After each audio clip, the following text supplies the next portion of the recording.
ఎం Gopalakrishna IAS 1962 batch IAS officer. Telugu రాష్ట్రాల్లో నుంచి one of the earliest IAS officers. Nehru prime minister ఉన్నప్పటి నుంచి వాజ్పేయి దాకా అతను వర్క్ చేశారు. అలాగే ఆంధ్రప్రదేశ్లో నీలం సంజీవ్ రెడ్డి గారు సీఎం ఉన్నప్పటి నుంచి చంద్రబాబు నాయుడు గారి దాకా కూడా అతను వర్క్ చేశారు. నార్త్ ఈస్ట్ ఇండియాలో మిజోరాం ఇన్సర్జెన్సీని ఆపడంలో ఇంపార్టెంట్ రోల్ ప్లే చేశారు. India Pak war, Bangladesh war టైంలో బంగ్లాదేశ్కి వెళ్ళి కూడా సీక్రెట్గా చాలా ఇంపార్టెంట్ రోల్ ప్లే చేశారు. వార్లో ఇండియా గెలిచేదానిలో. అలాగే అస్సాం ఆ రోజుల్లో నార్త్ ఈస్ట్ ఇండియా అంతా కూడా పెద్ద స్టేట్లా ఉంటుంది. అందులో కలెక్టర్గా ఉంటూ ఫ్లడ్స్ వచ్చినప్పుడు ఇన్నోవేటివ్గా ఆలోచించి ఎన్నో లైఫ్ సేవ్ చేశారు. అలాగే 1971 వార్, బంగ్లాదేశ్ వార్ టైంలో 1 lakh కన్నా ఎక్కువ రిఫ్యూజీస్ ఎలా హ్యాండిల్ చేశారు. ఆంధ్రప్రదేశ్లో కూడా వైజాగ్ స్టీల్, గోదావరి ఫెర్టిలైజర్స్ లాంటి కంపెనీస్ని మొదలుపెట్టి ఆంధ్రప్రదేశ్ ఎకానమీ మొత్తాన్ని చేంజ్ చేయగలిగారు. సెంట్రల్ గవర్నమెంట్లో సెక్రటరీ స్థాయి దాకా వెళ్ళి రిటైర్ అయ్యారు. రిటైర్ అయిన తర్వాత కూడా ఎన్నో బుక్స్ రాశారు. Life of A Karmayogi, memoir of A civil servant అనే బుక్ని ఖచ్చితంగా మనం చదవాలి. ఎందుకంటే ఆ బుక్లో సార్ తన ఎక్స్పీరియన్స్ షేర్ చేసుకున్నారు. అందులో ఒక యూపీఎస్సీ ప్రిపేర్ అయ్యే స్టూడెంట్ అనే కాకుండా, ఒక బ్యూరోక్రాట్ అనే కాకుండా, ఒక సీనియర్ పర్సన్ అయినా, యంగ్ పర్సన్ అయినా కూడా నేర్చుకోవాల్సిన ఎంతో ఉంది. Sir, good morning sir. నమస్కారం అండి. సార్, మెయిన్ ఏంటంటే మీ గురించి ఎప్పుడు ఎక్కడ మాట్లాడినా కూడా నేను చాలామందికి మీ గురించి తెలుసుకోవాలి అని అనిపిస్తూ ఉంటుంది. మీరు బోల్డ్ అన్ని పబ్లిక్ అంటే యూ హ్యావ్ గివెన్ టాక్స్, అలాగే you address many gatherings also. అప్పుడు you address many things in your life.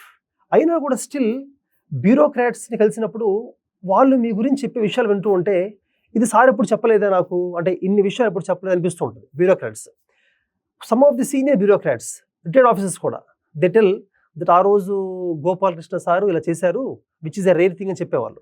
అప్పుడు నాకు అర్థమైంది ఏంటంటే there are many other things in your life which people should no.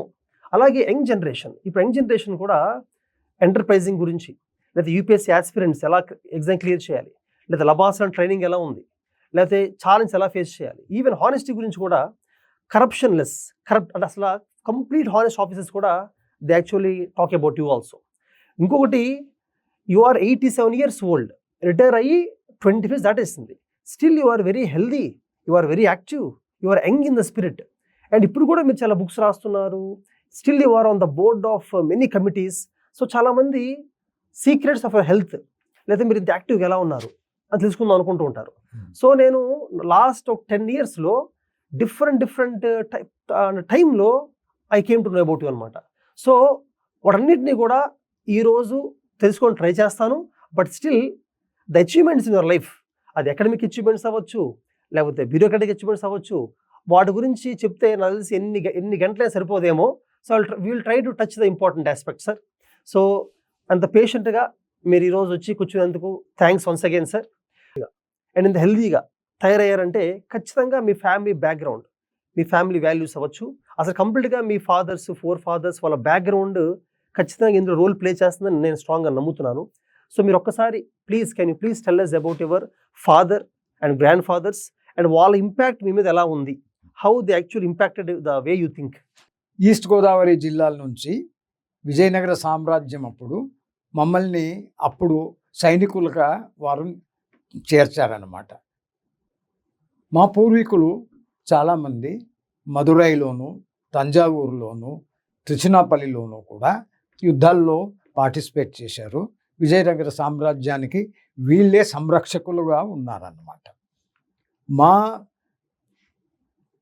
పూర్వోత్తరాలు ఎలా ఉన్నాయి అంటే, మా ముత్తాత గారు చెన్నయ్య నాయుడు అని, ఆయన కూడా ఆర్మీలో, విజయనగర ఆర్మీలో పనిచేశారన్నమాట. తరువాత వారి కుమారుడు హరికృష్ణం నాయుడు సర్కిల్ ఇన్స్పెక్టర్గా బళ్ళారిలో ఉన్నారు. రిటైర్మెంట్ అయ్యేటప్పుడు ఆయన డిప్యూటీ సూపరింటెండెంట్ ఆఫ్ పోలీస్గా రిటైర్ అయ్యారన్నమాట. మా తండ్రి గారు ఫారెస్ట్ ఆఫీసర్ అన్నమాట. అప్పుడు బళ్ళారిలో చాలా పెద్ద ఫారెస్ట్ ఆఫీస్ ఉండేదన్నమాట. ఆ ఫారెస్ట్ ఆఫీసే బర్మా ఆఫీస్ని కూడా కంట్రోల్ చేసేదన్నమాట. అప్పుడు మా ఫాదరు నారాయణ స్వామి నాయుడు గారు, ఆయన బర్మాలో వెళ్ళి ఫారెస్ట్ ఆఫీసర్గా పనిచేశారన్నమాట. సో అక్కడ ఆయనకు చాలా మంచి పేరు ప్రతిష్టలు వచ్చాయన్నమాట. అదే కాకుండా రంగూన్లోను ఇన్సైన్ అన్న ఇంకొక ఊరిలోను ఇల్లు కూడా కట్టారన్నమాట ఆయన. అంటే మంచి ఉద్యోగంలో ఉన్నారన్నమాట. మా అమ్మగారు డాక్టర్ గోవిందరాజుల నాయుడు గారు అని, ఆయన ఆర్మీ ఆఫీసర్ అన్నమాట, డాక్టర్ ఆయన. వాళ్ళ పూర్వీకులు కూడా పెద్ద ఉద్యోగాల్లో పనిచేసిన వారు, ఇంగ్లీష్ ఎడ్యుకేషన్.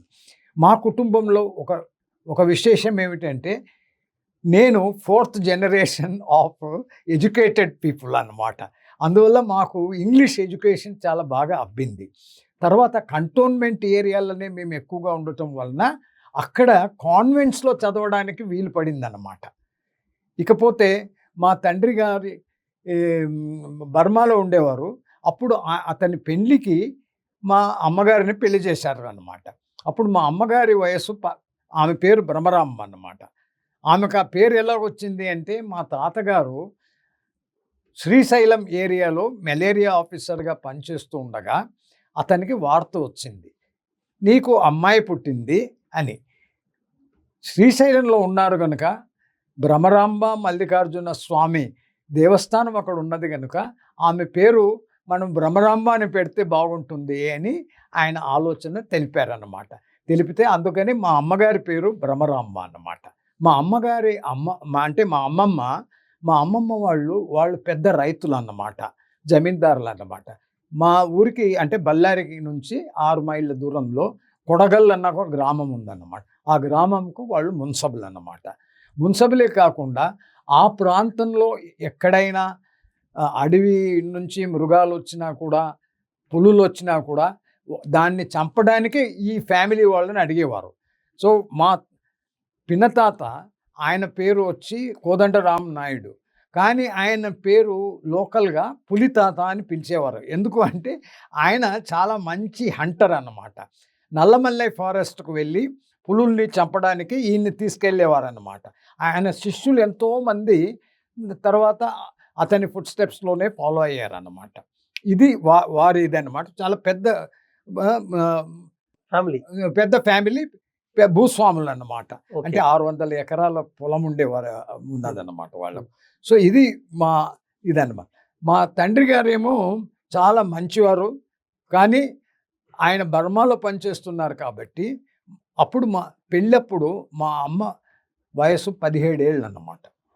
సో అప్పుడు ఆమెకు అందరు చెప్పారనమాట, అమ్మా ఇంత చిన్న వయసులో నీకు పెళ్ళయింది, నువ్వు అక్కడికి వెళ్తున్నావు అంటే, మా అమ్మ ఏమనిందంటే, పెళ్ళి అయింది కనుక నా భర్త ఎక్కడ ఉంటే నేను అక్కడ ఉంటానని వెళ్ళిందనమాట. అక్కడ ఆమెకు 3 కుమారులు ఉన్నమాట. ఆ 3 కుమారుల్లో 2 కుమారులు చనిపోయారు అన్నమాట. చనిపోయేటప్పటికి 1939 సెకండ్ వరల్డ్ వార్ అయిందన్నమాట. సెకండ్ వరల్డ్ వార్ అయినప్పుడు మా తండ్రి గారు ఏమన్నారంటే, సెకండ్ వరల్డ్ వార్ బిగిన్ అయింది కాబట్టి నువ్వు మా ఊరు బళ్ళారికి వెళ్ళిపోతుంటే, అప్పుడు ఆమె బళ్ళారికి వచ్చిందనమాట. బళ్ళారిలో తన తండ్రి గారి దగ్గర ఉండి పిల్లల్ని కూడా సంరక్షిస్తూ ఉండిందనమాట. మా అమ్మ మా తాతగారికి మొట్టమొదటి అమ్మాయి అన్నమాట. పెద్దవాడు, ఫ్యామిలీకి పెద్ద అనమాట. రెండోది ఆయన భార్య కూడా కొద్దిగా ఆరోగ్యం బాగా లేకపోవటం వలన, అంటే మా అమ్మమ్మకు ఆరోగ్యం బాగా లేకపోవటం వల్ల మా అమ్మనే ఆ ఇంటి సంసారం అంతా కూడా చేయవలసి వచ్చింది. ఆమెకు 3 చెల్లెళ్ళు ఉన్నారన్నమాట. ఒక తమ్ముడు జానకిరామ్ నాయుడు అని, ఐజే నాయుడు అని, అన్న ఉన్నారన్న డాక్టర్ చలపతి నాయుడు గారు. డాక్టర్ చలపతి నాయుడు గారు ఆంధ్రప్రదేశ్లో కూడా పనిచేశారు.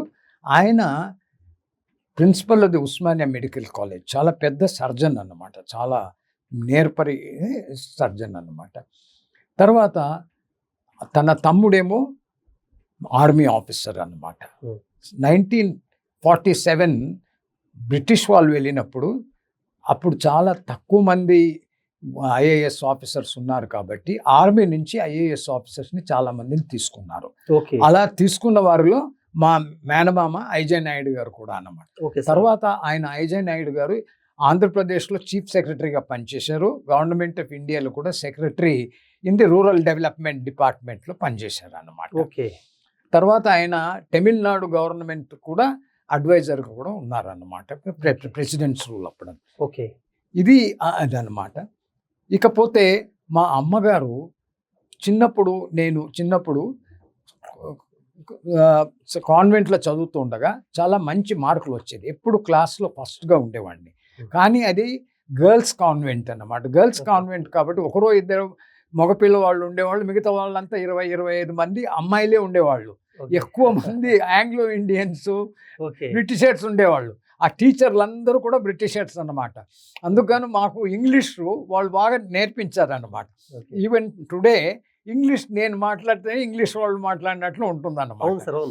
అది సో దానికి గాను అది నా స్కూలింగ్ ఎడ్యుకేషన్ చాలా బాగా జరిగిందన్నమాట.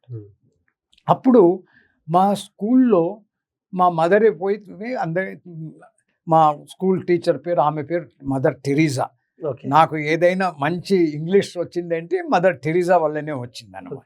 తర్వాత మా మదర్ ఎప్పుడు కూడా స్కూల్కి వచ్చేది వెళ్ళేది అనమాట.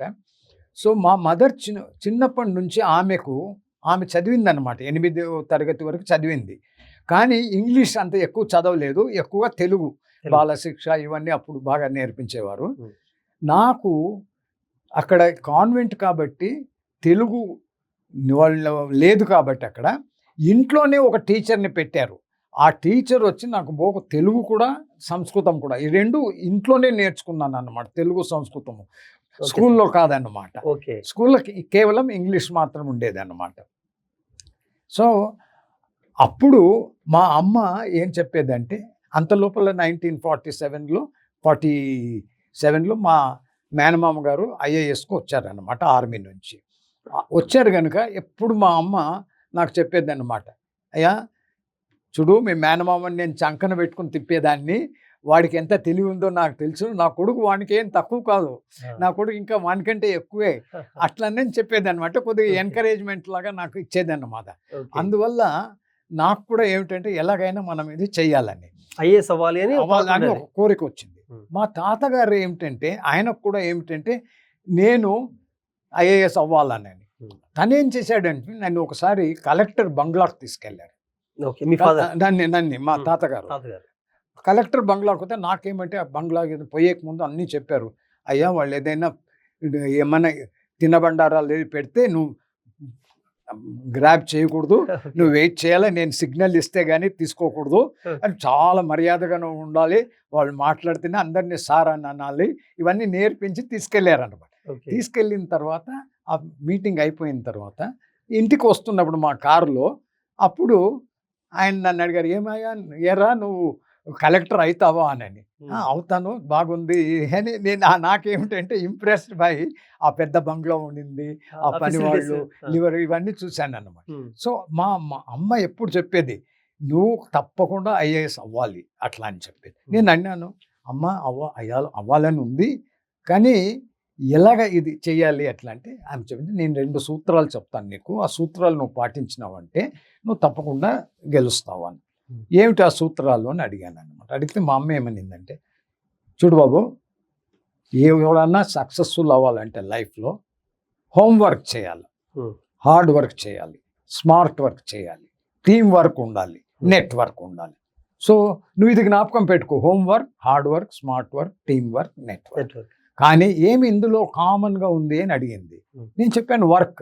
సో నువ్వు పని చేయకుండా ఏది సాధించలేవు, సాధన అంటే పని చేయటమే, లేకపోతే ఇది ఎప్పుడు కూడా కాదు అని ఫస్ట్ నేర్పించింది అన్నమాట.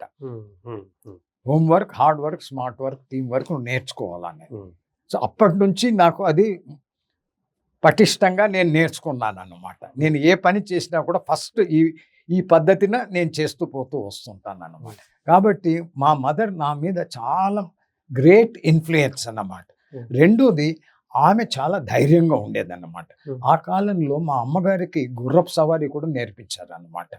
సో ఆమె మగవాళ్ళలాగా ఏదైనా సిద్ధంగా ఉండాలి అని ధైర్యం చెప్పేదన్నమాట.